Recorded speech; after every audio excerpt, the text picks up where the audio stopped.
The hospital smell clung to me, antiseptic and metal. My stitches pulled when I shifted in my chair.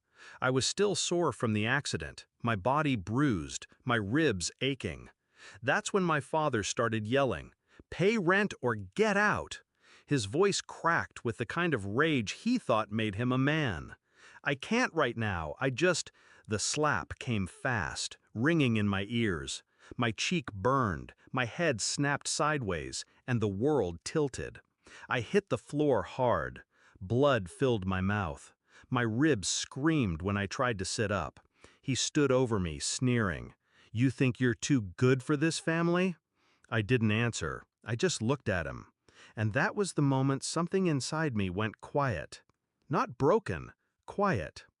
Growing up, my father's love had conditions: obedience, gratitude, silence. I learned early that apologies weren't about truth, they were about restoring his comfort. He'd call it teaching me respect, but what he really taught me was how to mask my anger, how to file it away until I could use it. After the accident, I thought maybe, just maybe, he'd show some humanity. I'd been hit by a drunk driver. I'd been lucky to survive.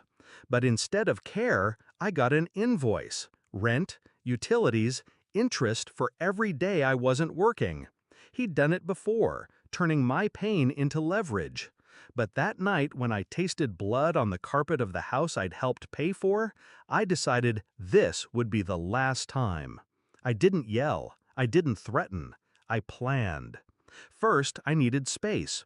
I told him I'd pay in 2 weeks. He grunted, satisfied that he'd won, not realizing he'd just given me time.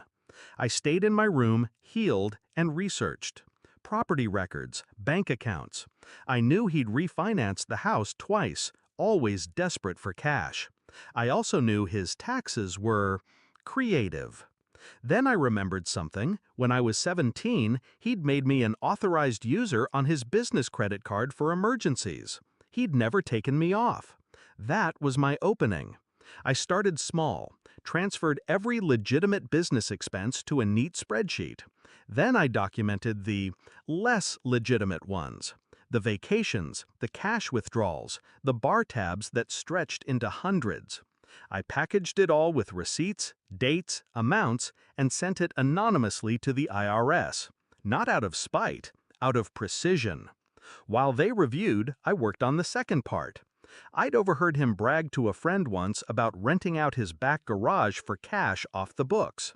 I reached out to the tenant, offered to cover their first month somewhere else if they were willing to confirm his arrangement, in writing. They agreed. That letter went into the same package I'd already sent. Then I waited. 2 months later, the letter came, thick, official, with that IRS seal on the front. He opened it at the kitchen table, his face going pale as he read. He didn't speak to me for the rest of the night. But I wasn't finished. The final move came when I'd saved enough to leave.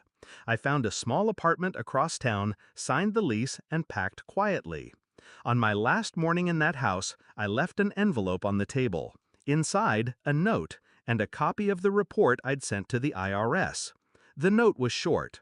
"You taught me to pay my debts. Consider this me settling ours." 2 weeks later, I got the first message.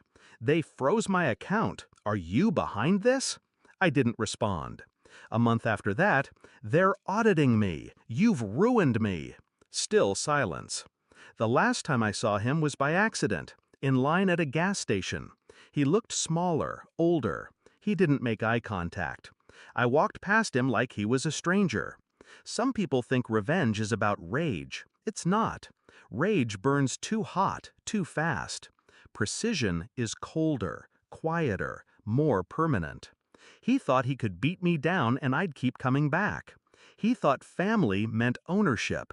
But family, to me, is chosen, and I choose to remove rot. Now I live in a place that's mine. No yelling, no walking on eggshells, no tally of what I owe.